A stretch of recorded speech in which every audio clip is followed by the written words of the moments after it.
Welcome to episode 3 of Carl Knows People podcast. Today we have somebody that I met probably for the first time, I'm thinking 30-ish years ago. That's about right. Yeah. Playing hardcore shows. Yeah. It is Zaac Aubrey. He was in a band that my band, well, I think I had a couple different versions of bands that played with his band. Probably, I would say 3, 4, 5 times maybe we played similar to the same shows. I was looking through old flyers, and I've got the Within flyer. Was Spearhead, Botch, Within, Grasp, and some other band. But that was the thing, is I was trying to remember. Everyone was in like 5 bands back then, and I was trying to remember what other bands you were in. Well, it was my first band was Salient Groove, and I don't know if you played with that formation. So you played the first time I saw you was at Mount Sinai High School in Snoqualmie with Spearhead. Okay. God, wow. I don't even. That would have been 90, 92 or 93. Yeah. 93 was when we were still Spearhead, and you were playing all over. That's interesting. God, at high school in Snoqualmie. I don't even remember it. That's crazy. Yeah, cool. Mount Sinai High School. I do have a picture of when you guys played. I can't remember where it's at now. But yeah, I'm trying to think. The Wayouts, I think, played. Guys played. Yeah, I remember a show with Wayouts. We played.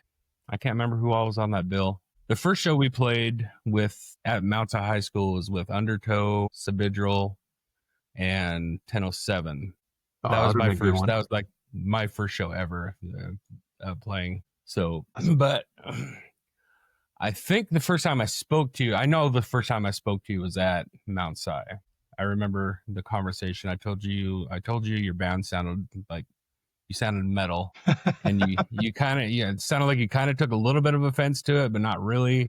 I think it was the speed maybe that kind of funny conversation at the time, like, in terms of like punk and metal, because I definitely came from I was a punk rocker kid, and I'd spent a lot of years just kind of distancing from metal and whatnot, because those are always the people who are assholes to me in high school. So, but then there was this, for our first demo, we were working on a song, and I had this riff, and I'm like, well, that's a metally riff. I wrote it. I have to own it, I guess. And the other guys are like, oh, we're absolutely doing that song. And I was like, fuck, well, I guess I just got to like deal with it. And so it went. Yeah. I didn't dig too deep into your catalog musically. I do remember playing. So we played with you guys at Ground Zero in Bellevue. I think it was Botch, us, you, and Christopher Robin. Does that sound familiar? Yeah, we played a couple shows out there. We only played one. Was it with Dead Skin Mask? No. Okay, because I saw Dead Skin Mask, I think, at the Redmond Y. That's the only time I saw them play. Okay. Yeah, Wayouts. Yeah, I remember. Wait, no, that isn't the band you were in. It wasn't. You were in Within, and then what were the other bands you were in? Salient Groove and Within would be the only ones that would have been the okay.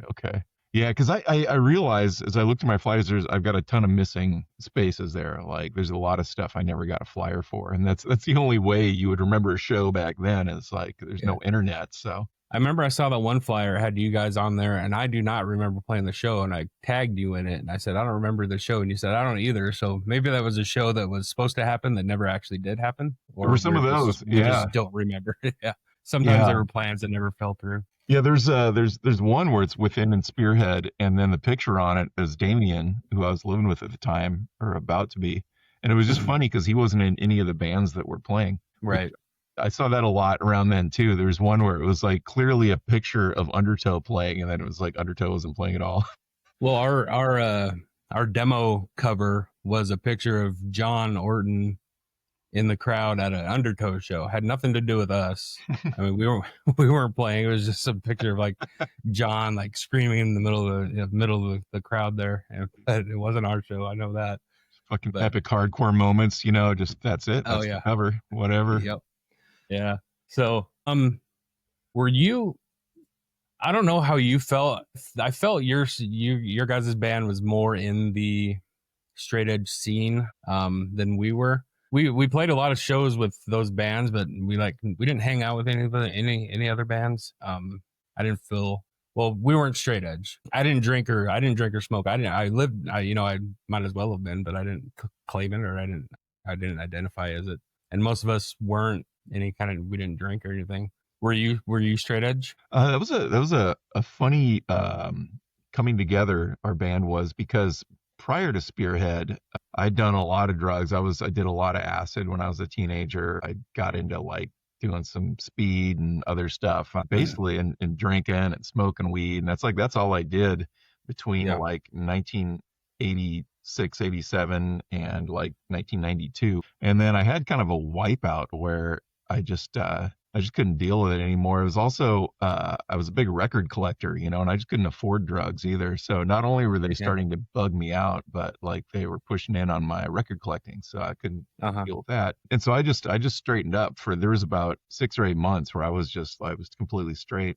And it was in that time that I went and saw Soto and Eric playing in Face First. I went to like a Face First and Dumped show at Redmond, Ballard Firehouse. And I got talking to, because I really wanted to start like fucking a punk band. I wanted to start a fast band, and they were fast as shit. Eric was just a killer drummer. He's so good. So I approached him after the show, like, hey, I want to get this thing going on. And Soto remembers it as just like, he wasn't sure what my deal was. Like, they were definitely straight edge guys. And I came up to them all like kind of punk rocked out, and they're like, I don't know, but we all kind of lived in the same neighborhood and stuff. So Soto got Kirby and Eric together, and they all just came over to my house one day, and Eric set up his drums, and I had this one song put together, and I'd never stood up and played the guitar at the same time, nor had I ever sung and played the guitar at the same time. But I didn't tell them that. I just said, yeah, come on over. And I had this song, and we worked on that, and they liked it enough that we kept going. But it was a weird thing. Those guys were all straight edge, and I wasn't part of that scene at all. And then, but I was for a while, in the sense that I was straight. I just like, I didn't really, I wasn't like a Minor Threat guy. I liked the band, but I didn't really identify as that. And then there was like our second or third show, we were playing at somebody's garage in Tacoma, and somebody handed me a beer in the middle of our set, and I took a swig off of his beer, and the other guys just kind of had to like deal with that, I think. And they were all cool with it. They were all like chill guys. I think there was a point in time where we were all starting to chill out. Well, a lot of the straight edge seemed to start to chill out about some of that stuff.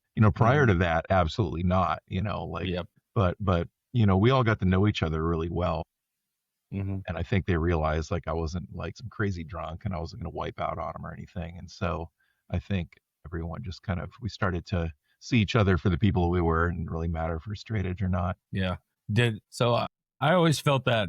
So I did a podcast with Dave Larson, I don't know, 6-7 years ago, maybe. And I don't know if he had mentioned that, the straight edge, we would have loved to have you in it, Bob, because I never did drink or smoke or anything. But to me, that scene didn't seem, as far as musically, yeah, but it didn't seem real welcoming. So it seemed like, unless you had X's on your hands, they didn't want to talk to you really or hang out with you. I mean, they weren't mean or anything. It just wasn't like, hey, come over and hang out. So that's probably why we didn't do a lot of hanging out with other bands.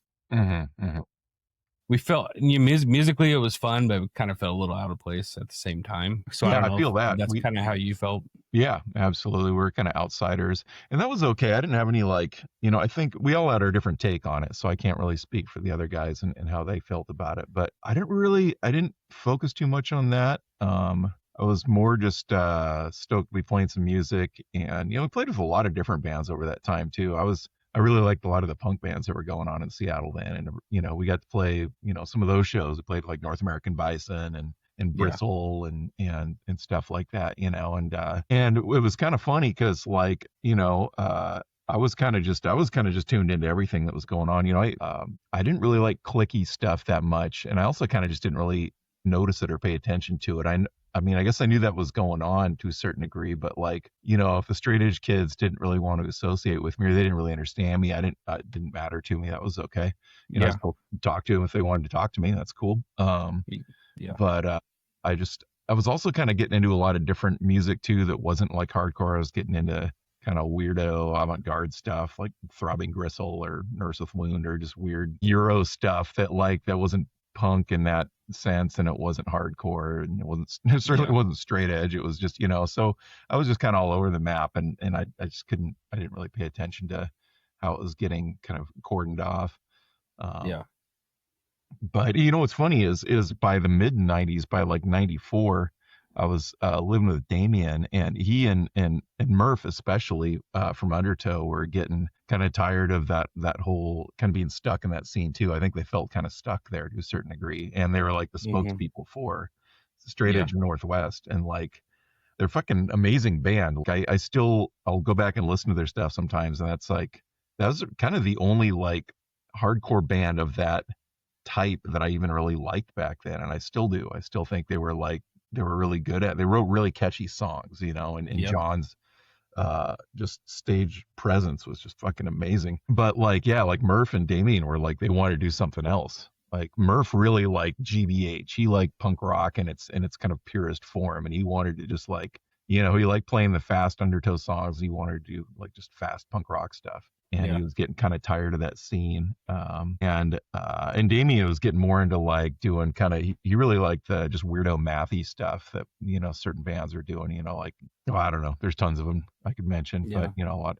And so he was kind of starting to edge in that direction more, you know, but he also liked the really fast, aggressive stuff. So I don't know. Yeah, it was just starting to go in different directions. Yeah. Okay. We're going to come back to that time in our lives a little bit later. But what I want to know now is just about you, where you grew up, how you grew up, all that kind of stuff. I want to learn about your past. So where did you grow up at? Well, I was born out in Spokane and had some kind of like early childhood existence out in like northern Idaho and in Spokane. But then in like 78, 79, moved to Linwood. And When were you born? what's that? When were you born? 72. Okay. So yeah, I'm 53 this year. Um, but yeah, moved to Linwood. Lived in just a dank apartment there for a short while. Moved into a house, you know, and so basically all through the 80s, you know, when I was growing up and needing my formative years and becoming a teenager and all that. And yeah, I didn't really like grade school is all right, but I felt like I was surrounded by assholes by the most part. And I look Yeah. back on it now, and I think a part of it also is just I was a really sensitive kid. Uh-huh. And so when you're really sensitive, everyone seems like an asshole, even if they're Right. not. You know, they Yeah. look at you the wrong way or something, and you're just like, oh, what? That person doesn't like me, you know. And I think I was a little of that, and so I've tried to be more forgiving to the people of my youth in that regard. I've realized after a while, like a part of it was me just being a sensitive kid too.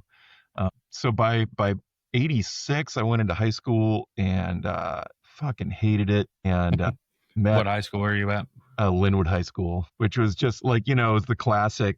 My math teacher was the football coach, Yep. and everyone was just playing like teacher's pet, and everyone was just way into sports. And I fucking Yep. hated sports, and I hated jocks and rockers and preppies. And thankfully, there was like this one punk rocker dude at school who was always like, he was held back a couple grades, and he was sitting in the back of my social studies class with headphones on and fall asleep on his desk, and this big like puddle of drool would come out of his face like almost daily. And he's always Yeah. like writing lyrics to songs on his desk and drawing these weird symbols and shit. And finally one day he was sitting there listening to something. I was like, dude, what are you listening to? And he just took his headphones off and he set them on my head, and he was listening to Crass.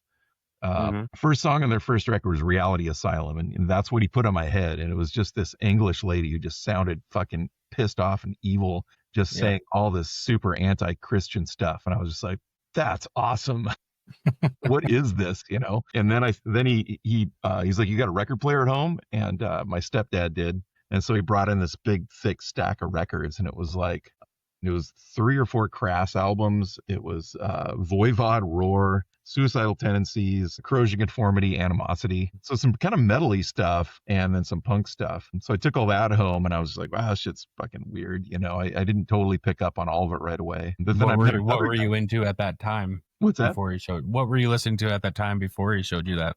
And this is what kind of started. I'd been kind of like a rocker kid earlier on. I was really into like Def Leppard and Iron Maiden and Yeah. shit like that. But like when I got into high school, that's when like waiver stuff was starting to get big, and there was like some kind of crazy haircuts, and I was like, oh, maybe Yeah. chicks will like me if I have some crazy haircut, you know. Yeah. So I got into like there's about 6 months, maybe probably less actually, but I got into like Pet Shop Boys and Tears for Fears, and I was totally getting into waiver stuff. And I came to school one day with like the side of my head shaved, which of course everyone's like, what the fuck, you know? But that punk rocker kid, his name was Jasper. who sat at the back of my class. That's what he tuned into. He's like, you should shave that all the way up, and that's where we started a dialogue. It was around the same time I asked him what he was listening to. Yeah. But it was also around that time I met another kid in school named Dan who figured out I was getting into punk rock, and he was a few months ahead of me. He was into like Sex Pistols, Misfits, and Black Flag, and so I started, and he was closer to my age group too. So Dan and I paired up and became like this wrecking crew of punk rock lunatics, and pretty quick, like started going down to the Ave, met this guy named Walter who was selling acid down there, and started doing a bunch of acid. Started going to school on acid. I did that like twice, and that was a nightmare. And one day we got make it worse or better. Worse, definitely. It was just a paranoia fest, and it was just like, I gotta get the fuck out of here. My desk is crawling across the room, and I was just like, I couldn't deal with it. Yeah, so Dan and I actually dropped out of high school the same day, and started just like being totally degenerate lunatics together for a couple of years. Yeah. So was religion anything in your house? Yeah, I grew up in a house that, I didn't know it at the time. I had to go to church, and it was Episcopalian was the denomination, but it's pretty easy going. I can't say anything bad about it. And I feel like, my mom and my grandparents, who were pretty much, that was their religion. That was all good natured, and there was none of the weird stuff you see in a lot of Christianity today, with a lot of like bigotry and just like hardline weird shit cooked into it. Or like, like my wife grew up Mormon, and she had a really difficult childhood, and there's still just a lot of stuff to work through psychologically. So I didn't have any of that, thankfully. Yeah. So you said you went every Sunday, you said, even mostly? Not every, it would be like, there'd be like spurts where like for a year or 2, I'd go to church all the time, and I had to. But then sometimes, like, I think my mom responded, like, if I didn't want to do that, or I felt really like felt oppressed by it, like she would respond to that and wouldn't make me go to church, So yeah, it was pretty easy going. I wouldn't say we weren't like verbally forced to go, but it was expected. Well, at least for my mom. My dad didn't go. My dad stayed home, and we went with my mom until I was probably 7th or 8th grade. We kind of stopped going. When we moved over to Snoqualmie, she never found a church over there. I don't even know if she looked, actually, to be honest with you, but that's kind of when she stopped going and we stopped going. But you knew it was just kind of expected. Yeah. It sounds pretty much the same situation to me. And it was around that same time too. I remember being a young teenager and just like really having a rough time. I got kind of like suicidal and crazy for a while. And I remember one time just like bawling my head off and just like, okay, God, if something's going to happen, it's got to happen now. Like I'm on the fence about all, and of course nothing happened because it's all just this like imaginary friend situation. So, but in that, I think really the message to me was like, I got to just take the reins and be in control of my own life. At the time I was totally out of control and everything was shitty, but I figured it out after a while. That's good. But there was definitely that point where I was like, okay, I'm breaking from any amount of giving a shit about religion. And that was right around the same time that I was hearing, like, I was starting to get into punk rock, and punk rock was very like, fuck all of that. So. I think I cared as much about religion when I was going to church as when I stopped going to church. It didn't affect me when I was in church that I can remember. I mean, we'd be there, we'd go to Sunday school, then you all congregate to the main thing and go to church. And my brother and I would be playing hangman or pinching each other's fingers or bending them back until one of us yelled and got in trouble. And farting really loud against the wood seat so everyone could hear. Yeah, we didn't really pay attention. Then we had scouts on top of that, which is in a church as well. Did you ever do Boy Scouts or anything like that? Yeah. I really like my time in Boy Scouts. It was we went up to, like, I don't know if you were in the area back in the 80s, but there was Fire Mountain. There's the Fire Mountain Scout Camp. It was like up north somewhere.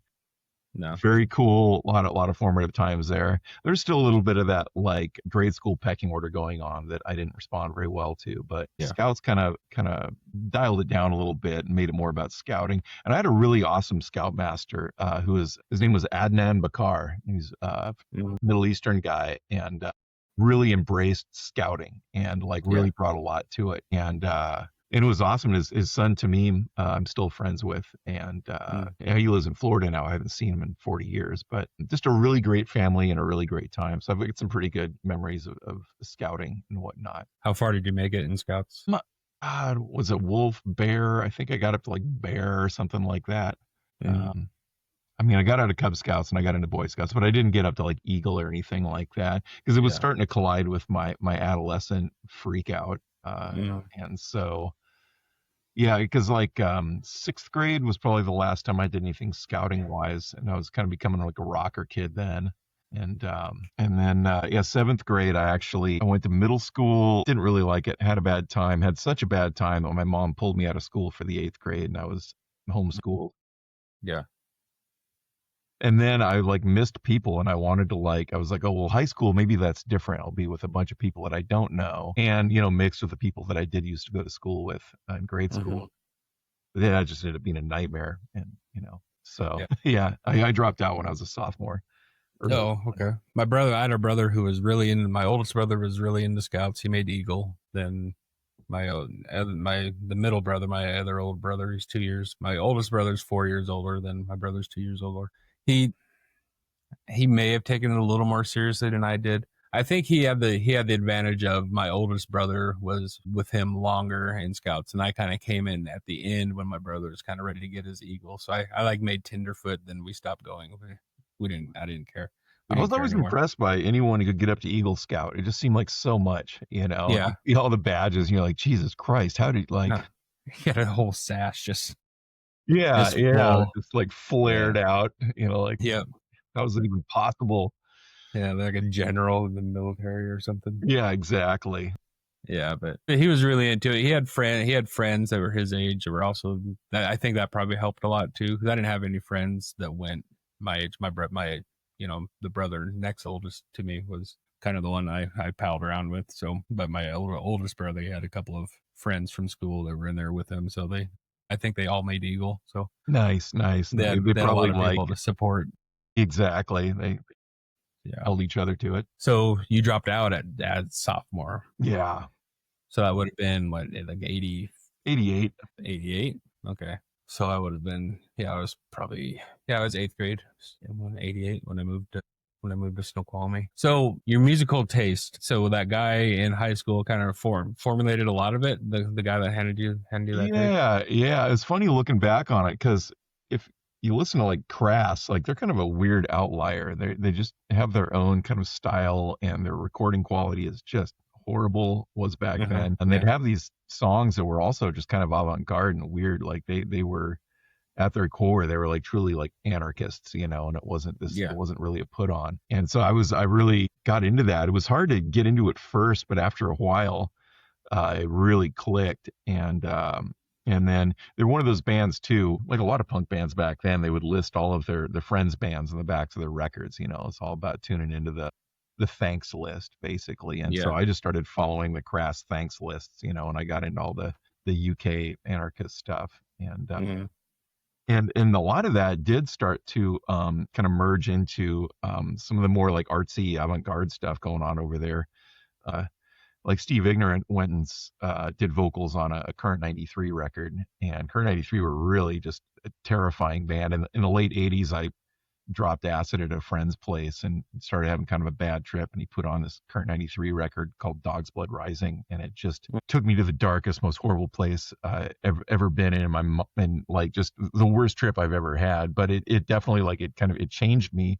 And over time, I got to where I love that kind of stuff for whatever reason. I was just like, wow, that is Yeah. like legit scary music. And you look at a lot of metal from around that time, and it's like cheesy scary, kind of like it's a put on, and it's just like joke scary. And I felt like I'd found this Like a music. haunted house.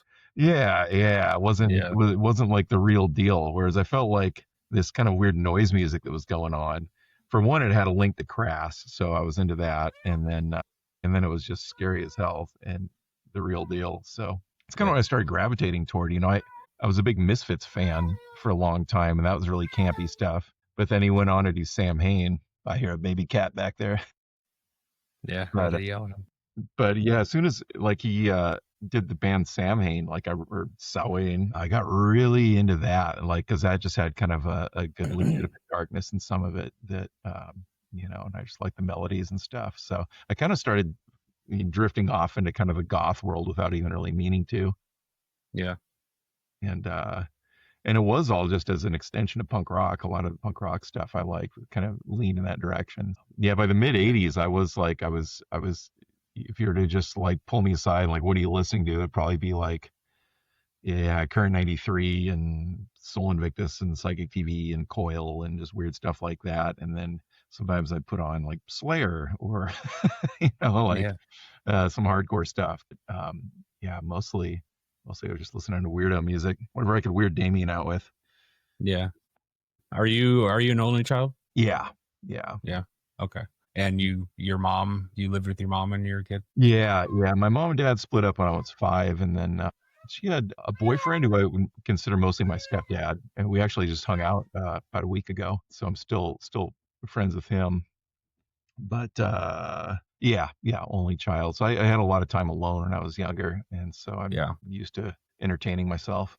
Any relationship with your dad? I think I saw some stuff on Facebook that you went and visited him. Yeah. Yeah. He passed away a couple of years ago. Yeah. He was intense, dude. He was, a very Republican, and got sucked into the Fox News cycle pretty hardcore. Yeah. But he was still kind of an independent thinker outside of that to a certain degree. As much as he was a Trump supporter, but he wasn't full on. He was more Republican than MAGA, I think, if you can make that Right. distinction these days. Yeah. Uh, A few years ago you could. what's that? A few years ago you could. Yeah, yeah. Anymore, it's like who knows? I don't know. He was a Vietnam vet, and he had a lot of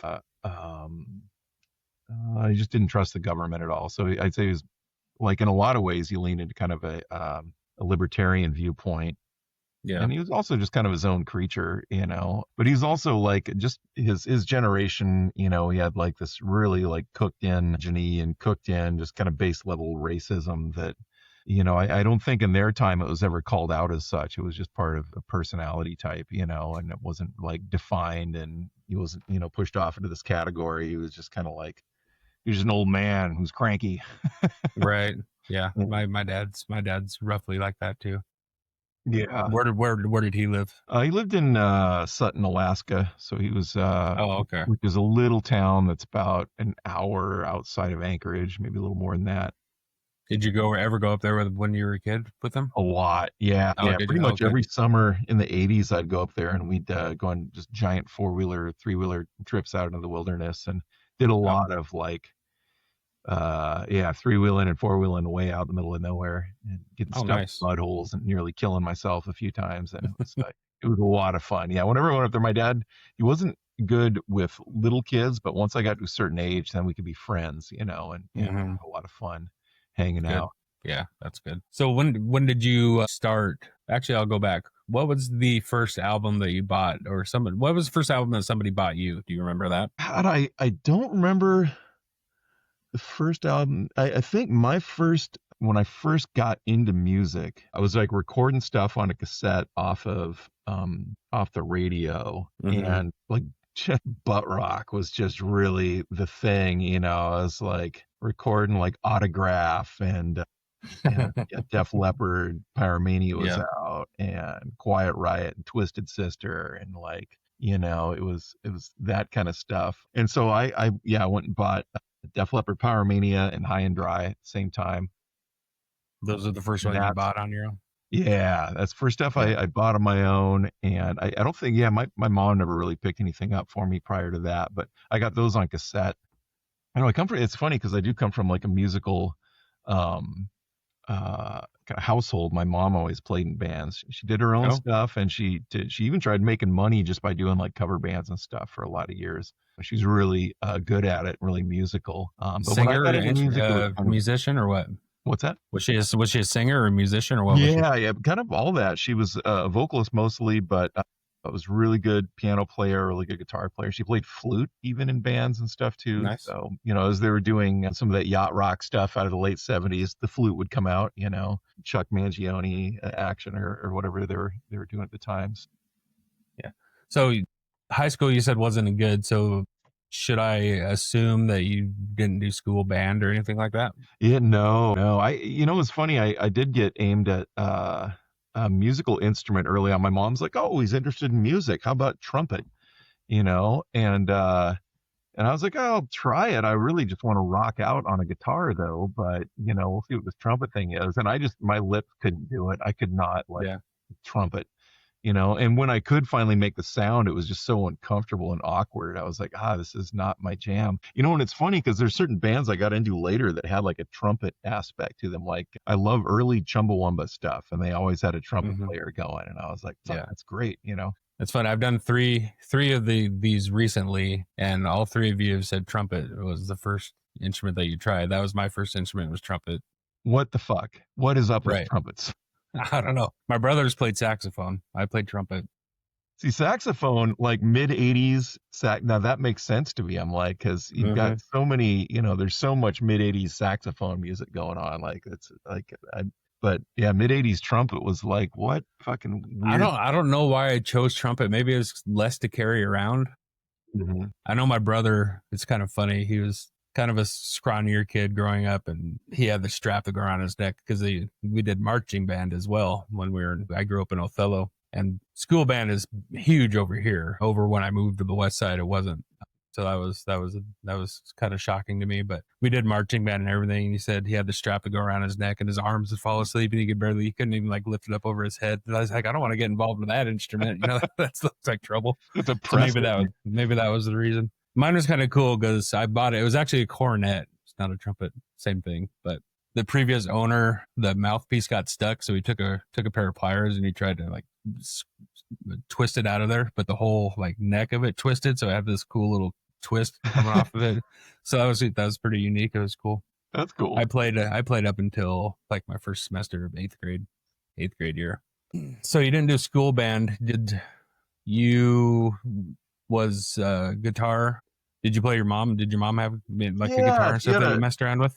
she had this old Telecaster that was the first guitar I played in Spearhead too. And leading up to that, uh, late 89, early 90, I was my first band with some friends that I met around the neighborhood, and I was just a singer. And that got me to where I really I wanted to push it in How a old were you?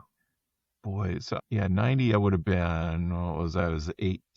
18. Yeah, 17, 18 is right when I first started getting into like I wanted to play music. And yeah, that experience, I was like, cool, I can do this shouting thing. I was pretty terrible at it, and I lost my voice a lot. I hadn't quite figured it out yet, but it did inspire me, like, okay, I want to start playing guitar stuff. And I was really into it's like the first guitar stuff I figured out was like GBH songs. I'd figure out a GBH riff, but I wasn't playing it right. I didn't know what the fuck I was doing. And then once I did figure out what I was doing, then I just really took off, and I was always just trying to go as fast as I could. And I got really into, I was really into Christ on Parade, or like kind of Mm. a band that was kind of You're around saying that. so many names, I have no idea. Yeah, they're like this East Bay band that they were kind of a precursor to Neurosis. Like Noah, the singer Oh, okay. for Christ on Parade, ended up playing keyboards in Neurosis. But yeah, they just played super fast. They were like kind of like a Septic Death kind of thing, except better, and doing that kind of like anarchist punk social consciousness sort of thing. But anyway, the riffs were fucking great, and so I would be trying to playing that stuff on my mom's Telecaster, and that's where I wrote that first song for Spearhead, and got Kirby and Kinder and Soto to come over and check it out. And that was kind of like, that was the progression. But that was all like, yeah, like 92, I was working on that. I did have another band with we were just starting one with my friend Kevin, and I borrowed a friend's bass. And so actually before I started playing guitar in a band, I did play bass for a little while. My friend Kevin played guitar, and we had a drum machine, and I just bought a 4-tracker, and he bought a drum machine off a friend of ours. And so we got together with that, and wrote 2 songs. He was a nut, and had a drinking problem, and had a bad relationship and just bad shit going on, and ended up walking out in the middle of a school field one day and shooting himself. And that was right in the middle of recording 2 songs. I still got those 2 songs, but we never really finished them. And yeah, so it was after that I just kind of got away from that kind of crew of people, and got into playing with Soto and Kinder and Kirby. So they were Soto and Kinder, they were 1007 first, right? Yeah, yeah. Yeah. Okay, because I played with them in '92 then. Awesome. So I must have played with you in '93. That must have been '93. That show. It's weird that you don't remember trudging out way to the valley playing for a high Yeah, school. well, that's the thing is right when Spearhead started, like it was all about Soto and Kinder's connections and 1007 and Face First and kind of where those guys have been go. So I was just kind of jumped on their train essentially. You Yeah. know, I didn't have any of these connections at all, and it went really quick. It was like we went from like, oh, we've got a set of songs to like, oh, we're playing Tacoma, we're playing Woodby Island, we're playing like Snoqualmie, we're playing. You know, it's just like suddenly we're playing all over the place, and it kind of turned Yeah. into a blur. I think my brain was still recovering from years of doing acid, you know, and I wasn't like Yeah. retaining faces and names very well. I was just like, whoo, you know, trying to stay on the horse. Yeah, right. And you played John's Basement quite a few times probably, didn't you? Yeah, God, I'm trying to remember if maybe not quite a few. I don't think know we how played many there. actually had. It seemed like it was so many, but I'm not sure how many actually had. Yeah, I think Balance of the World played Big John's Basement once, and Nothing Left played Big John's Basement once or twice. I remember once specifically because it got kind of nuts, and Corey Sabatini was our bass player, and he was using Damien's bass at the time, which had this sharp point on the end of it, and he fucking jabbed me right in the gut with the sharp end of the bass right in the middle of the song, and it hurt so fucking bad, but I just had to keep going, and I gave him a look like, I want to fucking kick your ass right now, and he just looked at me like, oh, you know, like he just wanted to fight with everybody. He was the guy that just wanted to fight with everyone. So yeah, that's that moment is very sharp in my head, and that was in Big John's Basement. Yeah. I remember a moment with you and I. You probably don't remember it because I always had long hair. I remember you with long hair, totally. Yeah. And I cut my hair, and you guys were playing, and you got done playing your set, and you looked at me and you said, like, what the heck? Why did you cut it? You're like the last one holding out with the long hair in this whole scene. It's like, it was time to go. It was getting thin. I was 19. That was Soto. Soto went through that. He had the gorgeous long locks for a long time, and finally just like it all came to an end. There's another guy that always went to the shows. I never knew who he was. I heard he was some kind of, he tried to do like Dave with like doing a little record label, but I never actually knew who he was. He had long hair for a while too, but yeah, there weren't many of us that sported it back then. Yeah. That was right near the end when I stopped playing. I stopped playing, I think in must have been early 95. My son was born in 95. So I pretty much, I quit music for about 10 years. Yeah. At least that scene. Seattle, huh? Yeah. It kind of random. Usually they don't go up and down our street, but that was very much somebody racing up and down our street there. So. Yeah. So, did you go to concerts much when you were younger? No, I did not until punk rock came along. And then the first show I went to was GBH and the Accused and Morpheus at Natasha's in Bremerton, and that was 87. I was just gonna bring the Accused up. That was the only like kind of anything punk that I ever got introduced to. I can't remember who showed it to us. I just remember they did that cover of "I'd Love to Change the World." Awesome. Then I remember hearing the original. I was like, I wonder how they came up with their arrangement. Yeah, I was total metal. I was not punk rock at all. Not good metal. Yeah. Rock. my brother's record collection, who was, you know, a little bit younger, just a year younger than you, so he was all into the glam stuff. Yeah, well, you couldn't avoid it in the mid '80s, and if you're a kid at all, you just got sucked into it. I did have a cousin in Alaska who introduced me to Judas Priest. I was always a little bit afraid of Judas Priest. They seemed like legit evil, you know, and I wasn't sure if I was ready to go there yet. And probably like 85 was before I got into punk. He introduced me to Defenders of the Faith, and I was like, okay, I do like this. This is fucking awesome. Judas Priest was one of my first. I think Anthrax was probably my first heavy one. And then probably the Judas Priest one I liked was later. It was the Turbo Lover. Yeah, it was that album. Good. Very synth sounding. I listened to it the other day, actually, just driving in the truck. I haven't heard it in a while. But it's that's funny. Of all the bands back then, the one that I'll still listen to is Judas Priest. I'll still put on like a couple of the Black Sabbath records, but Judas Priest seems to be the one, like out of all that stuff, that just like I still want to listen to it, and I will actively put on a Judas Priest record. Yeah, I did that with Iron Maiden for a while, probably 20 years ago. I don't know. Mhm. Things.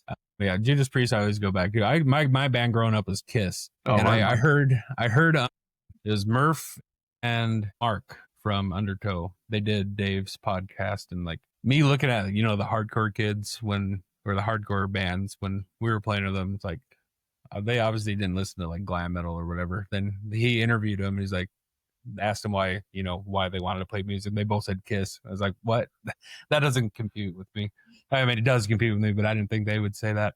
Yeah. So me and my brother were, that was Kiss was our band growing up. That's all. What's funny thing about Kiss is when I was a little kid, late 70s, so I would have been like 7 years old, and we first moved to Linwood. I found some rocker magazine that had all these pictures of Kiss in it. I was just like, what the fuck? And I hung them up all over my walls. I never heard a song. I had no idea what they sounded like. I didn't even have a tape deck in my room, but I had pictures of Kiss on the wall because they just looked like crazy. I have a feeling that's how a lot of people got introduced to them. It was just the imagery of them they look like they were smart. They knew what they were doing. Totally. And then it was 50-year career. When I did finally get to hearing them, it was mid 80s, and they'd taken the makeup off, and it was Animalize, and I had the Animalize cassette, and that was fucking great. Yeah, that came along the same time I was getting into Def Leppard and all that shit. It's like Kiss Animalize was right there too. And yeah, musically, that's when we liked them, was the makeup off, but we had the makeup on posters on our wall and the makeup off posters on the wall. So it was cool. No one had done that up until then, and I was like, looking back, I'm like, that was like brilliant, Mm-hmm. What was the first like big, like maybe arena show that you went and saw? Man, I never went to arena shows. It was always like little club shows and shit when I first, because when I was a kid, like my mom wouldn't take me to go see any of the big rocker bands play or anything like that. We were all the way up in Linwood anyway, so it would have been like driving into Seattle or driving to Tacoma or wherever. And it was just, I just kind of assumed like I would never get to see one of those shows. And by the time I was old enough to make those decisions for myself, I didn't want to go to those shows. I was like, no way, man. Like the little clubs are the way to go. Like that first, that GBH and Accused show, my mom took me to it, and it was over in Bremerton, because I was just like, I got to go see this band play, like my favorite band. And there ended up being a riot on the ferry on the way back. Fun. And we were all just, I went up and saw like some crazy shit going on for a while, but the riot hadn't fully kicked in yet. Then got back down to the car where everyone else was hanging out, and I just hung out the rest of the time, having no idea what it was starting to unfold upstairs. And we heard about it on the news the next day. My mom's like, oh, I don't know about this punk rock stuff we're getting into here. And I'm like, was it punk rock kids that started the riot? Or it was just it was I mean, it was the whole like GBH Accused. It's just kind of the Seattle punk scene at the time was drunk, high, and flipping out on a ferry. It was threw vending machines off the side of the boat and tore the whole ceiling out, and just like chased a cop with an axe. And GBH even wrote a song about it after that. It was it was a hell of a scene, and that's where I was like, okay, I'm on the right track now. But then at that point, I never went and saw an arena show. I think the first arena show I went to was late 90s, and it was at the Key Arena, and Black Sabbath got back together, and they were saying this is like the only time they're going to do it with the original 4 members. Exactly. And so I was living in a house in Ballard, and my friend Andrew Gormley plays drums and Rorschach, Kiss It Goodbye and all that. Also a gigantic Black Sabbath fan. We both decided we're fucking going to this, so we got tickets and went and saw Black Sabbath. And I'm pretty sure that was the first time I'd ever been to an arena show, which is kind of crazy. As big of a music fan as I was, that was it. That's all we went to was arena shows. My parents would, take us and drop us off and pick us up. Or once my brothers got old enough to drive, then they would drive in. Went to a lot of them. What was your first arena show? It was Monsters of Rock, 1988 in the Kingdom. Oh, that's a good one. That's a fucking great one. Holy shit. Kingdom Come, first band, Metallica second, Dokken, Scorpions, Van Halen. Nice. That's how I got introduced to concerts, and that was not. that was a shock. That was a shock. Yeah, I was. Oh, dude, Metallica in the 80s just were fucking killing it. They would have been right around. I didn't even know who they were. Yeah. When I saw them. I was there for Scorpions and Van Halen and Dawkins, sadly enough. Yeah. Oh no, they were definitely on the list back in the day. It was the second day when we moved. We moved from Othello to Snoqualmie in '88, and the second day that we were there, that concert was. My parents took us in, and That's yeah. awesome.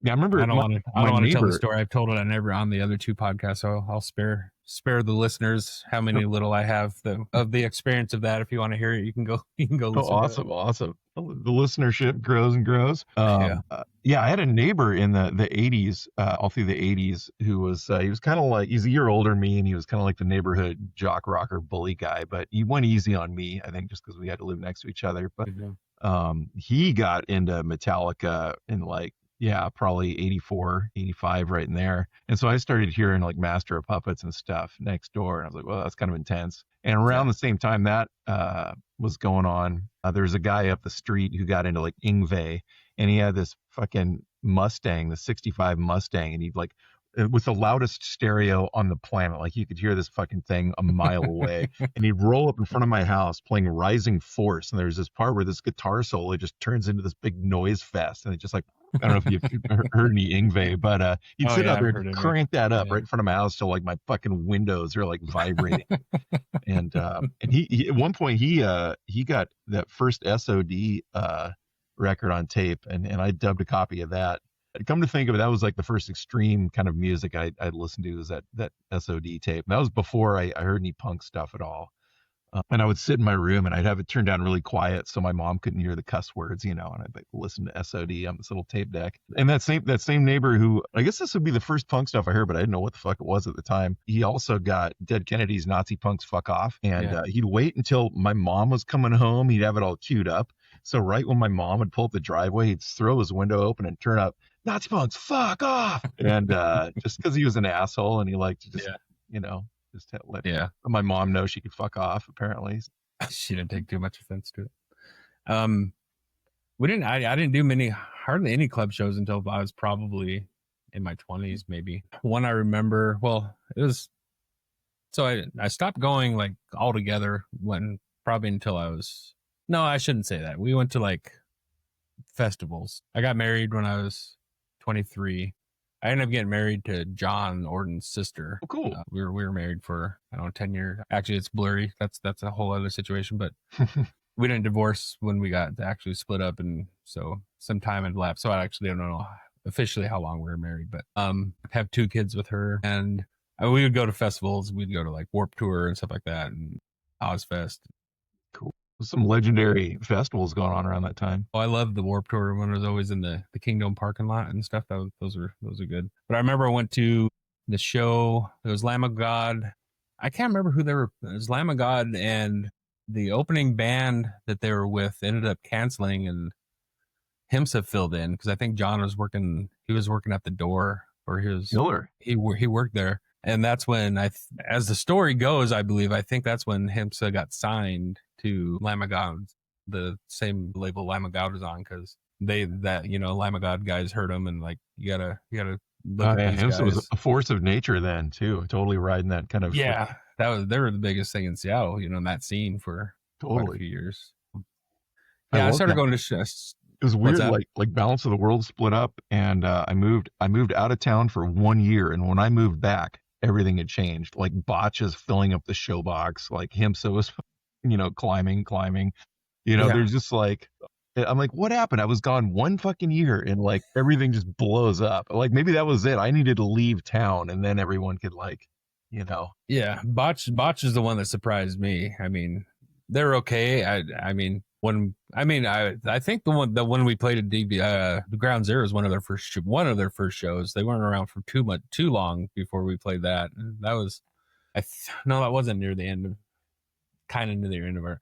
It's so funny when you think back on those times. You think it's like this 10-year span, and it was like two years. It seems when you're doing it seems like such a long time, but it actually wasn't. Because I graduated high school in '93, and I was done playing music, in '95. So it's only a 2-year span. I started playing in bands in around 92. My first high school band when I was in high school. So, I mean, that whole musical career was 3 years. Isn't that weird how elastic seems time like a is? lifetime. Because like the last 5 years went by like that, Mm-hmm. like But yeah, Yeah. my brain still sees all those, those early formative years as this huge stretch. It was like a whole lifetime, Yeah, just think of when when you turn from birth till you turn 18, it seems like forever, but you and I haven't seen each other in 30 years and it doesn't seem like that long ago. Yeah, yeah. It's just, yeah, So totally. it's I mean, how they explain it, it's like a fraction thing. It's just a bigger, when you're younger, a year is a way bigger fraction of your life than a year when you're 50 years old in your 50s, So Yeah, yeah. it just seems so It much makes sense. longer when Your you're brain younger. has so much more of a stretch of time to refer to. And yeah, I don't know. It's strange how that works. Yeah. So I've been forgetting to ask people who are musicians that I've interviewed, what's your songwriting process? You're a lyricist and you write. So in Balance, did you write the majority of the music or? I did toward the end. Once we, it's kind of a funny thing when it started out, like we weren't really sure what we were going to sound like when we were still Spearhead. It was I'd throw in a couple songs, metally thing. Mhm. Kirby and Soto had some songs. Some of it was kind of more. We had a song that was kind of pop punk sounding, and we just try all this stuff and just see what stuck. And then finally, it was Neurosis Souls at Zero came out, and it was as if the whole world just went what and just shifted toward like doomy metal stuff. And I was already into like kind of some darker music and stuff, so that just like totally resonated. And then I just started writing like tons of stuff like that, and the band picked up on it. And so I and in that it was like you start with the crunchy riffs and you just kind of figure it out from there. So lyrically, are you a writer where you just have a book of lyrics, or do you hear the music then write the lyrics to what you're hearing? It's really changed over time. I have written the lyrics first in some cases, but back then I was fitting words to music for sure. But I've noticed over time it depends. Like songs will come from different places, and you just kind of got to roll with it and see what sounds good. I'm someone who I can repeat myself without meaning to, and so I try to find different ways of starting a song because I'm less likely to repeat myself if I come up with Yeah. a new angle. And so I try to approach it like it, but it has changed over time. Yeah, back then it was uh, kind of coming up with a riff and then going from there. Where like right now, like I'm still playing in a band with Kirby right now. Oh, We you don't are. we don't play live at all. We haven't played live in 5 years, but we get together and we've got You're 10 jumping the songs. gun. I haven't got to that section yet. What's that? You're jumping the gun. I haven't Oh, got I'm to that typical. section Okay, yet. I'll hold off on any of that. But yeah, in newer projects, things it's different. I like to share the writing space with other people. Yeah. I always wrote lyrics to fit the music. Mm-hmm. I wasn't a writer. Like most of the bands that I was in, I was kind of, I wouldn't say forced, but I was the only one that could actually sing. Either Someone's like got to do it. actual, yeah, either like actual sing or do the screamy stuff, which I was doing within. I was the only one that could do that. So I never just like had a notebook full of lyrics or anything like that. And like, okay, let's try to, these lyrics might fit with that song. No, I have to hear the melody of the verse, then I'll write something to it, then the chorus, and I'll try to fit it in. I've always done that. The only time I've actually a couple years ago I started writing a song kind of about my health journey, and I haven't even decided if it's going to be like a heavy yelly song or an acoustic type song, but it's the only time I've ever tried to like actually like write lyrics with no music surrounding it whatsoever, and it's not easy for me. Yeah. The only thing that I ever tried to do is I hate rhyming. So I never wanted to have a rhyme, like every other line rhyme with the last word rhyme or anywhere in there. I didn't want any rhyming. I don't know why. I thought it was easy. That's cool. I thought it Yeah. was easier to rhyme than it was to make it sound good without, falling back on just trying to make things in the same. That's the kind of my only rule of writing I ever had. Musically, I was never really wrote. Band wise, probably the high school band is the only time I really actively wrote many musical parts, because most of the other times I was the singer, or this last band I was in, I was drumming. I was a drummer, so I didn't do any writing. It was bar cover band anyway, so it didn't matter. That's fun. Yeah, I mean, I Yeah. think with writing stuff, you kind of like it's what's in the moment, or yeah, an idea about like I'm not going to make stuff rhyme. Definitely, I've kind of gone back and forth and landed somewhere in between in a lot of cases. Like sometimes stuff will rhyme, or maybe it'll be like it'll rhyme in a really weird way, like not where you'd expect it to, but kind of leapfrog over stuff and just try to do something weird. And then just like, or sometimes like things will rhyme a couple times early in a song and then not at all for the rest of it. Something Yeah. like that. Just, trying to mix it up a Or little. naming my songs. I would just pick one word in the whole song, then like that would be the title. It wouldn't be the chorus or necessarily like that. I don't know why. I've started hating naming songs. I hate committing to the name of a song. It's really, it's like committing to the name of a band. I'm like, oh God, this part again. Band names are the worst. The worst. I hate. Oh, what was that experience? I know Spearhead. I remember you had to change it because someone a little more famous came along, or was already around. One of the two. How did Balance of the World come along? Well, that was a song that I wrote that was very kind of animal rights as it meets with kind of a spiritual sense for how we were treating the world and animals, and then that as part of an impending apocalypse or doom on humanity is just the way that we treat each other, the way that we treat the lesser creatures of the world is part of our own destruction, and it's still kind of a theme in music for me. But the very first song where I really started to explore that was Balance of the World, was the first song on that CD. And we had some other name ideas going on at the time. God, there's one, I remember someone wanted something with the word blood in it. I don't remember what it was. Blood Runs Red. That's right. They wanted to call the band Blood Runs Red. And I'm like, I can't, it's just like, seems like really cheeseball to me. But, in retrospect, I'm not sure that Balance of the World is much better. Or like, or I don't know. I like Balance of the World. I thought that was a good choice after Spearhead. I like Spearhead too. Yeah, after a while you kind of just own it, and you just move beyond and you start thinking about other stuff. But it was a hard decision that we went back and forth on, and that was a band where when it came to decisions, like we'd always be divided right down the middle. It was usually like me and Kinder versus Soto and Casey. Mm-hmm. That's just like we had to sort it out from there. But I mean, it wasn't always that way, but once in a while, and then with the band name, it was definitely divided down the middle like that too. Yeah. As I said, I didn't do a real deep dive into your guys' stuff. Were your lyrics, were they a lot of politically charged? I think, it was funny back then, before the internet and before the modern age of learning and understanding things, like I wasn't very political because I didn't, it's kind of a deep realm to get into. I think I touched on politics just enough due to, like all the political punk bands that I liked. Just enough to like to reference it as like this kind of horrible, damning, warmongering aspect of our society. But I feel like after a while, I was kind of more concerned with, lyrically at least, just our social interactions and our social world, because I feel like that's what bubbles up into politics, and that bubbles up into how we run our world is just our personal interactions and who we are as people. And that's also where you can meet with the most accountability. A person has to confront themselves, and I feel like that's a kind of more powerful space and a more personal thing to work into lyrics, and that's where I like to, that's the space I like to inhabit more, I think, than a political one. I'm not good with politics. I don't believe them usually, and I just don't know. Do you when you do write lyrics, are they more straightforward, or are they a little more abstract, let people draw their own conclusion type of a deal? Or it depends on the band.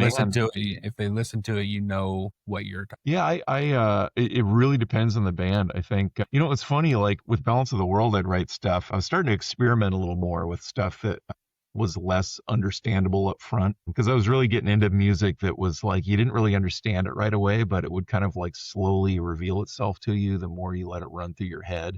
And then maybe you end up in a space where you're interpreting it in a way that the writer, the musician, didn't intend, but maybe that is the intention, is that they want you to interpret it, in your own way for yourself. And I really started to like stuff like that. So I started to get kind of more obscure, and that was just kind of going along with also a lot of the stuff I was into at the time. So, but it's kind of funny. So for a long time, I did write stuff. I was starting to do kind of more gothy stuff that I was writing in kind of a more and more obscure way. But a while ago, like 2010 or 11, I started doing like a hardcore punk band again, just for the fun of it, kind of like unfinished business sort of activity. And that was a lot more straightforward. That I would totally, I think you could probably look at each one of those songs and like get it right away, Yeah. And so I like the idea of kind of going back and forth, and one kind of refreshes the other in a way. You put your mind in a different place for a while, and makes it so when you come back to that previous place, it's it's refreshed. How many records did Balance actually put out? Boy, we just had our CD, which is also on a 10-inch, and then we had what would have been probably another like a full length's worth of songs that we never recorded. There are some live versions of it. I've got a couple up on YouTube when we did a reunion show in 2008 or 9, somewhere in there. But yeah, and when we did that reunion show, I was trying to get, as we were figuring the songs out again, I was like, hey, this is our chance. Like, we could record this stuff if we just, let me put some mics around the drums. Let me mic this shit out, and we'll at least capture it in some way, shape, or form.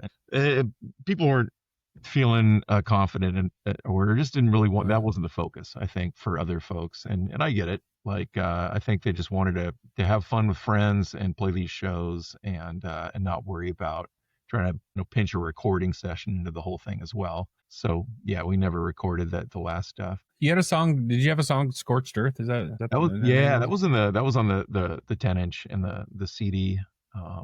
John liked that one. And he'd always like prod us to play it. And Pettibone or Orton? Orton. Yeah, Big John. Orton. And yeah, that was one of my regrets, is that we didn't play that for the reunion show. And I don't remember the decision making around it. I remember, for me, like, everything was kind of on the table. But there was something, for some reason we didn't pull that one in. Where did you play the reunion show at? Oh, we played one at El Corazon with bunch of bands, and then we played another one at the Comet. And the Comet show was with Pettibone's current band and a couple others. For some reason, the names are escaping me right now. Eris or something? Oh yeah, Eris. Yeah, exactly. Eris. And Elk's Blood. I've never heard of them before, and I haven't heard of them since. Yeah. I'm gonna go see Eris play on the 9th up at Soto's Record Shop. They're playing. Was it Murph is coming to town with his new band called nice. Raised Wrong, and Eris are playing up at Soto's Record Shop in Everett on the 9th. You should come to town. Come on, Carl. I remember we were at the Redmond Y, and I think that 10-inch you guys put out just came out, because there was like a buzz around it. Because I just remember hearing, oh, that's New Balance. Like, they were playing it over the speakers. I'm trying to remember who was playing. Earth Crisis maybe was playing. Yeah, we never played Earth Crisis. And we played Dead Skin Mask maybe. Was that the same show? I don't know if you were there. Yeah, I don't think we ever played with Earth Crisis. We did play with Bloodlet a few times, though, and we were supposed to tour with them, and that was the same time our 10-inch came out. Was when we were supposed to. That didn't turn out good, did it? No. We there were 17 shows booked with Bloodlet up and down the East Coast and the Midwest, and they canceled all of them. And I was, did you like Bloodlet? What's that? Did you like Bloodlet, like musically? Yeah, I like Bloodlet. I thought I liked that weird. I liked anything that was just kind of weird and weirdly timed and had some strange sounds going on. I was a Bloodlet fan, but and I liked them even after that. I thought they're great guys. Just like the singer, Scott was his name, couldn't go on the tour, and his parents were like threatening to kick him out of his house if he went on another tour before he paid off. Like, I guess he owed him thousands of dollars, and he was just like going to split again. And so they were just like, they threw an ultimatum at him, and so canceled all these shows. And I went through a period of time where I was like, were those shows even set up in the first place? I kind of didn't believe it, And then like a couple of years ago, Rich Hall put up a flyer that was like Bloodlet, Balance of the World, and some other bands playing at CBGB's, and I was like, that was one of the shows that we're supposed to play. They even made flyers for it, but I would have loved to play CB's, but just didn't happen. I saw Bloodlet I think I saw him twice. I think I saw him at John's. Then I think they played Ground Zero. I think Undertow played too. Undertow and Undertow and Bloodlet played. No, Bloodlet was John's. I'm thinking of Integrity. I can't remember. Yeah, all those big heavy bands coming through then. Yeah. We only played with them once or twice. I think it played with them at Velvet Elvis, I think, and then definitely played with them out at Redmond Y. Yeah. And then John's gonna definitely correct me on some of these things. Yeah, it's hard to it's kind of hard to remember some of that stuff. Unless you're him, he remembers everything. Like, yeah. It's like Okay. I don't. You remember shows that I played that I don't remember. Someone's got to do Or it. So yeah, it's funny how some people's yeah. memory works like that. There's certain aspects of all those years that I do remember really well, but like yeah, a lot of the shows are just kind of a blur. I always remember feeling really uncomfortable and kind of embarrassed if I didn't remember someone's name or face or something. And like a couple times I'm like, I'm just not good at this. I'm not good at like being super social all the time, you know. Yeah. And when I can think back of being in more social environments like high school and shit, like was a nightmare, you know? And so I think that might be part of it is just like I just would block out names and faces because I was like, I just got to get out of here. You know, it was like a social anxiety thing more than Yeah. anything. I think they would probably maybe put you on a little bit of the spectrum if you're not good in social areas anymore. Yeah. It wasn't diagnosed in those days. Not saying that you are, but Oh no, I think to a certain degree, and I think everyone is to a certain degree, just in different directions. You know, like therefore a spectrum. I think like everyone's got kind of a different thing that drives them along or drags them down or pushes them up or whatever. I lost your audio. Yep, still not hearing you. Let me see if it's on my end. Speaker. Yeah, it should be coming through the speakers it was still. me. There you It go. was me. I had my mic muted for some reason. I don't know how long it's been muted. Have I been saying stuff you haven't been hearing for a while? No, it just started right when I said it was right when it started. Yeah, that's weird because I just looked down and I saw the mute thing was activated. Yeah, I miss that time. It was fun. A little bit carefree and just people just getting together and A just lot of playing camaraderie, music. yeah, you know, and it was fun meeting new people. I've kind of experienced that through all the different because I spent some time in a garage rock scene and the goth scene and the punk scene and the hardcore scene. I've kind of bounced around them, and in each one of them, I've met people I've been friends with throughout, like lifelong friends, you know, Yeah, and it was encouraging to me as someone who was starting to feel like social environments were just damaging to me and I just didn't really like it. It was cool to go find these underground scenes where I was meeting some good people. And it was always a mixed bag. There's always some fucking douchebag involved, but like right. you know, they Yeah, drift away and like the good stuff remains. So yeah. it's kind of how I look It at it was anymore. it was funny. I was talking to John when he was talking about putting the shows on at his basement and like he has a lot more respect for like his dad and stuff because his dad would like work in Alaska all week and come home and just have like a driveway full of kids and the basement just music blaring. I Dude, was like, what a great John, family. you realize your dad was like 38 when that was going on. Like he's looking at her as a 50-year-old, you know, almost 50-year-old now for him. And his parents are still pretty young, like 38, but still working all week. You just want to come home, maybe relax. You got just Nope, this you've got party. Earth Crisis playing in the basement. Yeah. You got this party going on that you got to deal with for a night. I think he tried to plan his nights to come home when they weren't happening, but I he love was that he was able out to of do control. that, and yeah, I Yeah. remember going over and hanging out upstairs once or twice, and yeah, what an awesome family that they were to Yeah. kind of put up with that much noise. But it was such a force back then. I mean, like all the just the kids were just motivated, and we were like quite the active scene, you know, and just really pushed Yeah. the issues. It was awesome that they could. It was great for the Valley. I was telling John, he was like kind of questioning is I think maybe questioning is what he did when he was younger. And I said, listen, you gave kids in the Valley something to do, you know, when there was nothing going on. And you had, I mean, I think the biggest show I saw out there was Snapcase and Earth Crisis. Yeah, No, oh yeah, no, Snapcase and Integrity. Sorry, Snapcase oh yeah. Integrity played. There's probably 250 in the basement, 250 outside the basement. Just like that was a nut. That was nuts. I think it was kind of an impromptu show too. I don't think it was meant to happen, but he put it on. It was after the DV8 or after DB8 after the Ground Zero show. He decided to put one on pretty quickly, from what I remember, because I don't think Snapcase and Integrity were supposed to play together at all. They happened to both be in town. God, I have could be that many wrong. They people may have show been up. planned, but yeah, Holy, that was nuts. And there holy. wasn't parking. Yeah, you're parking all the way almost to Fall City sometimes. Yeah, yeah. Of Long course, I walk. was always first class because I had it in with the family, so I was always up in the driveway. So Nice. I didn't have to worry about that stuff. The But valet going. that's right. Sometimes they did. I think sometimes if his dad was there, he was picking people up in his van and bringing them up. He was always a good sport about it. I mean, I think he secretly liked it, but yeah, they are a good family. Yeah, yeah. Still, Totally still appreciative of friends those them. times. Actually, speaking of that, I was messaging Vicky right before we came on, and she goes, asked you about a song." She said it had like total tribal, like Native American tribal beat to it, and she couldn't remember the name of the song. And I don't know what she was talking about. She was hoping you would remember. She said it stood out to her for some There's some because of of, our because later of the songs. drums. Was it on a record? I believe so. It was a balance. If it was Yeah, on, because I mean, like Scorched Earth was about Native American plight here in the U.S. as best I understood it as a young kid, which was, a white man showed up and just destroyed everything and continues to lie about it and destroy everything. And it's not like it's gotten yeah. better. um, and that was Scorched Earth, but yeah, there weren't really tribal beats in that. I think. Uh, I'm reading her message right now. They did a native Indian kind of song that was amazing. He Interesting. says, wasn't he the one that helped us with the Midnight Sensfield show? Do you remember anything about that? And Sensfield played the basement. Yeah, I do.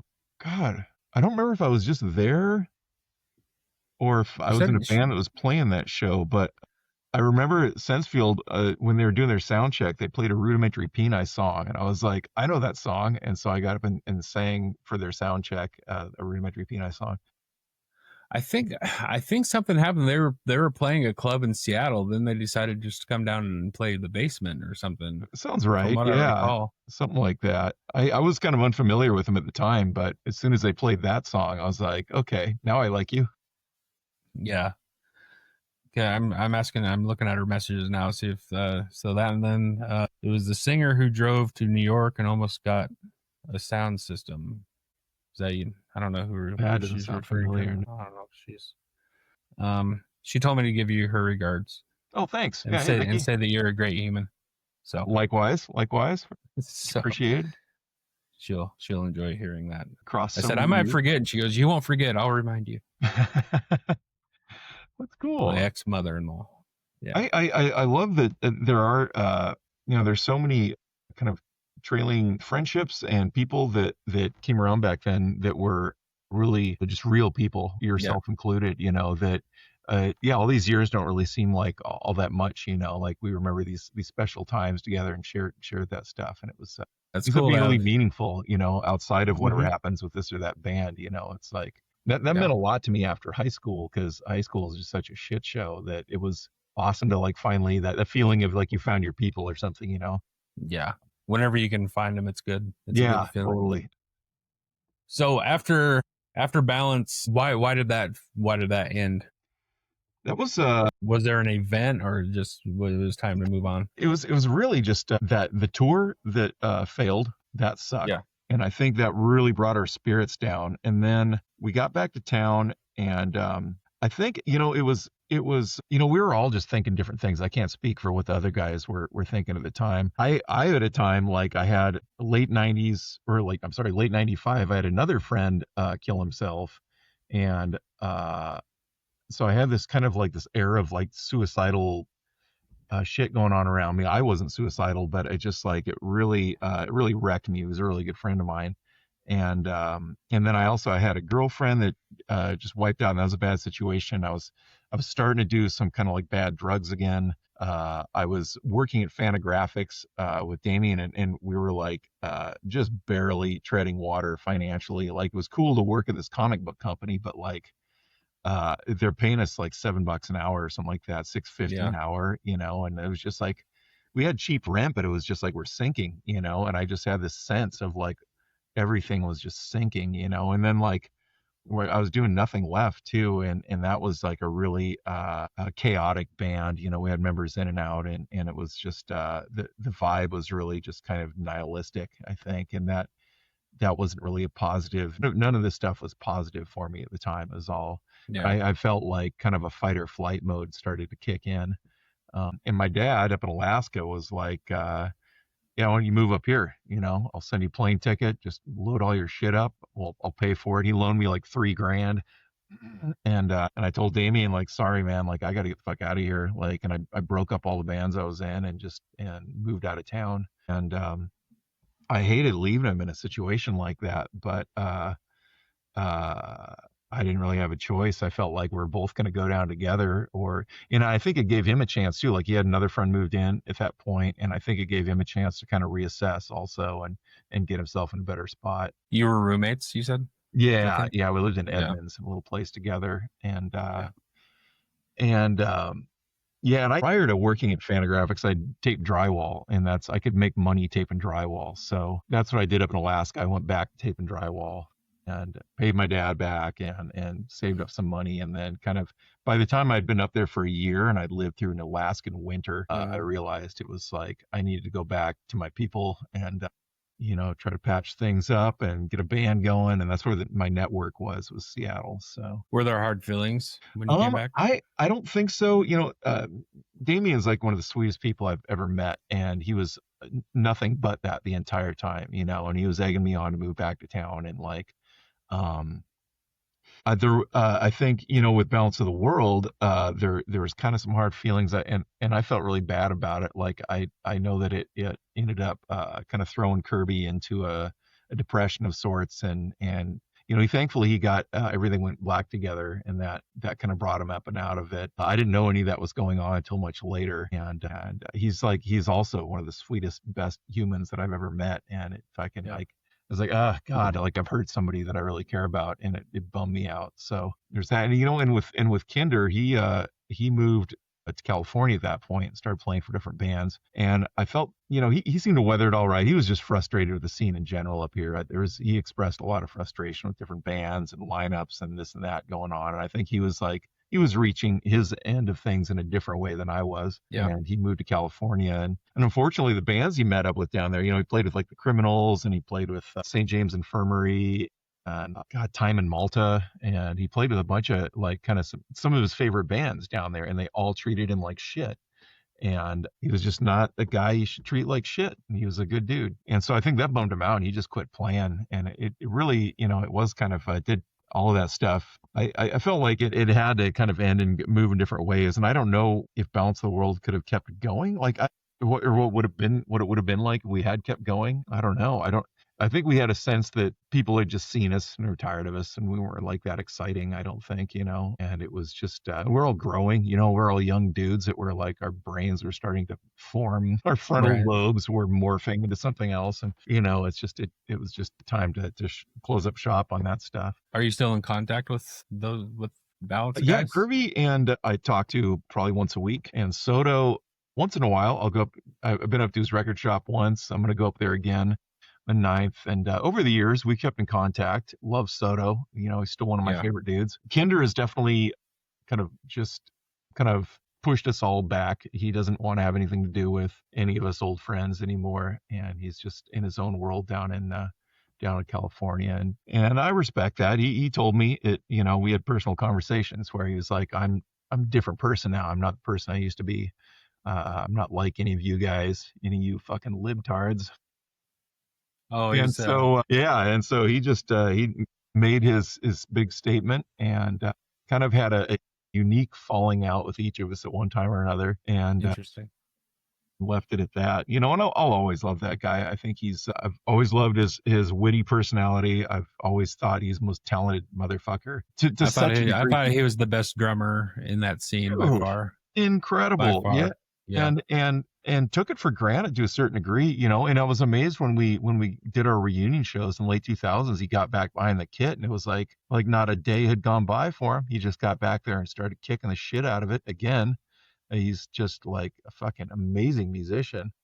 I believe I asked him to join within, let me see.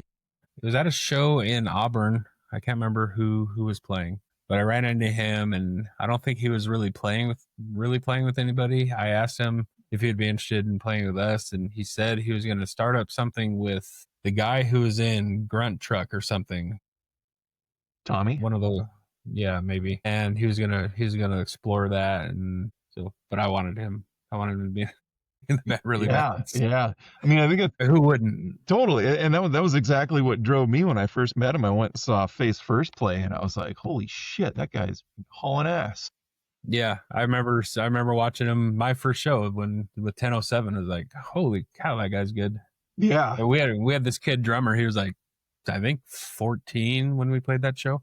We were all 17. He was like 14, and like he was really good for his age. And then we saw a Kinder, and it was like, oh, okay, there's a guy that drummed like he's been doing this quite a while. Yeah, yeah. I did see his podcast with John or with Dave, and he pretty much said he's not going to do music anymore, and he's done after he was doing some project and that was going to be it. He was out of it. So Yeah, yeah. He just, it's, I think when you're that good and you've got, and you're that kind of frustrated with the people around you, you're frustrated with the bands you've been in, and you just, I think, and his dad was starting to have some ill health, and he was just kind of going through a lot of personal stuff too. And I think that it just, he just needed a big change in life. And part of it was just like quitting playing music and just quitting the friend scene and just quitting everything. And I can relate to it to a certain degree. Just kind of, you just get overwhelmed and you need to stop everything or totally wipe out, and I think it's like a full mode thing or something. Yeah. I mean, people do that. Like if they're in the drug scene or something like that, they need to disassociate with people who are in that scene just to clear, if you're around it. I mean, it may be similar to that, and it wasn't like damaging to his like physical health, but if he didn't align, socially or whatever with what that scene was, it was pretty, left leaning for the most part. Yeah, I can see where he wouldn't want to be a part of that. If that's just knowing the guy, like I respect his, at least he was upfront about it, and it didn't have to get any uglier. In us kind of all splitting apart that way. There might be some day that we talk to each other again. I'll always be friendly to the guy, and we shared some pretty special times together. And so I don't know, we'll see how it goes. But I do worry. We're all getting a lot older here, and I've got a lot of friends who've been dropping off here and there. And I worry. I worry he'll kick off or I will. Before we make amends or whatever. But I almost did a few years back. So man, scary stuff. You're getting that age where you gotta pay way more attention to what you're doing. Yeah. I mean, anybody can go at any time, but the older you get, the more likely. So after Balance, did you take any kind of break? Have you always been kind of active musically? I have. It's kind of funny, before Balance split and before Nothing Left split, I was working on this kind of neo-folk goth stuff in the background. It was just me and an acoustic guitar and some synthesizers and stuff. And I just always kept that going. I put a demo tape out when I was up in Alaska, and I played a little coffee shop up there. And then when I moved back into town, I kind of kept it going and collaborated with a friend here and a friend there. And kind of started playing some little one-off solo gigs with my friends Brian and Christoph, who were in a band called Black Atmosphere, and they had their solo things going on. And so we'd like put together a bill at the Vogue or whatever and do some of that stuff. And I always kept that going. At the same time, when I first moved back into town, it's kind of weird. A bunch of stuff happened all at once. I moved back in '97, and Damien and Andrew were starting up Playing Enemy and wanted to know if I'd sing. And so I tried. I sang on the first 4 Playing Enemy songs, but again, I was having bad relationship issues and all my shit wasn't sorted out, so I just felt like I couldn't do it. And I wasn't really into the metal thing as much as those guys were pushing it. Like they were really fucking good at it, and they were really doing some really interesting, unique stuff. And I couldn't get on the same wavelength. I could bring my old screamy voice to the table and write some words about where I was at the time, but it didn't feel good to me. And it wasn't pulling me up and out. And so I quit doing that, but I did at the same time, I tried out as a bass player for this old Seattle band called the Fallouts. And they were, they're like this garage rock band that had been around. Like before I played, like Steve Turner from Mudhoney was their bass player. And they had another guy named Shannon who was just a fucking phenomenal bass player playing with them. And I didn't know if I could do it, but I used to work with Dave, the singer at Fantagraphics. And so I got a hold of Dave one day and I was like, hey, I hear you need a bass player. I think I could do that. And he's like, well, okay, Zach, I don't know,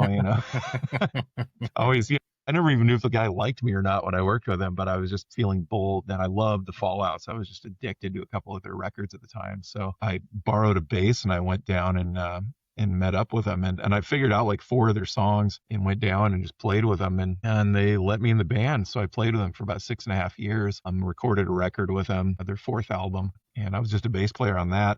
At the same time, like I still had all that kind of gothy, full weirdo shit going on in the background, and that finally, like, I wanted to make a band out of that really bad, and so I finally met the right people to do that, and so and that was the Arid Sea, and so I made a band out of the Arid Sea, and we started playing shows in like 2004 and put out a Hence CD. the email address. Yeah, Yeah. I still have the Hotmail address that was associated with the band. But that started in like 95, and it was just a solo thing that started when Balance of the World, all that was still going, and then I just made a band out of it like 8 years later, basically. And then we played put out a CD, and then our drummer Joey left. He went to play in some bands in Portland and stuff, and then Andrew came on and played drums for the Arid Sea for a couple of years, and we recorded another 10 songs with him, which haven't come out yet. But what's kind of cool is labels want to put out that 2005 release on vinyl, and so I got Matt Bayless to remix it last year and got it remastered, and so it's getting pressed to vinyl this year. So we're gonna do some reunion shows next year. I'm kind of excited about. Cool. Nice. But so it all's still going, all this shit's just keeps going. Yeah. I showed John the Within demo. Oh, fuck yeah. And he was like, if you guys put that out now and started promoting it, it's like bands sound like you guys did then. They sound like that now. You like, I think you guys you'd be surprised you'd get a following. I was like, that'd be cool if we got a following, but that band's not doing anything. We're kind of thinking about maybe re-recording it and just kind of putting that out, but that's the drummer's not going to do it. Toby, our drummer's not going to do it. He's too busy doing some other things. My brother wants to do it. He was in Within.